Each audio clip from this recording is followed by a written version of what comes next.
எல்லோருக்கும் வணக்கம். நம்ம இதயத்தை நம்ம எப்படி பாதுகாக்கிறது? இதயத்தை பாதுகாக்கணும்னா, இதயத்திற்கு நம்ம அதிக பளு கொடுக்கக்கூடாது. அப்படி என்னதான் இதயத்திற்கு அதிக பளு கொடுக்குற சூழல் ஏற்படுகின்றது அப்படின்னு பார்த்தோம்னா, நம்முடைய அன்றாட வாழ்க்கையில் ஏற்படுகின்ற மன இறுக்கம், மனப்பதட்டம் இதனால் நமக்கு பார்த்திங்கன்னா இதய பாதிப்பு ஏற்படுகின்ற சூழ்நிலை ஏற்படுகின்றது.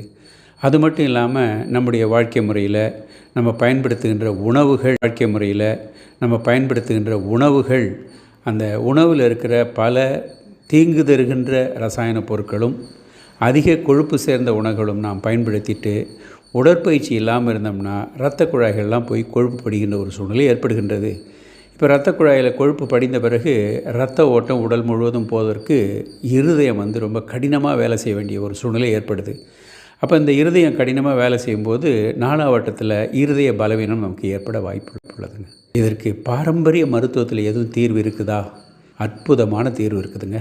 குறிப்பாக தாமரை, செம்பருத்தி, ரோஜா, அதிமதுரம், நன்னாரி, மாசிக்காய், கீழாநெல்லி இப்படி நம்முடைய சித்த மருத்துவத்திலும் ஆயுர்வேத மருத்துவத்திலும் பயன்படுத்தப்படுகின்ற காய்கல்ப மூலிகைகளை குறிப்பிட்ட விகிதாச்சாரத்தில் கலந்து ரூமி ஹெர்பல் விஞ்ஞானிகள் இதனை ஒரு மூலிகை தேநீராக சுவையான மூலிகை தேநீராக கொடுத்திருக்கின்றார்கள். இதை நாம் பயன்படுத்தி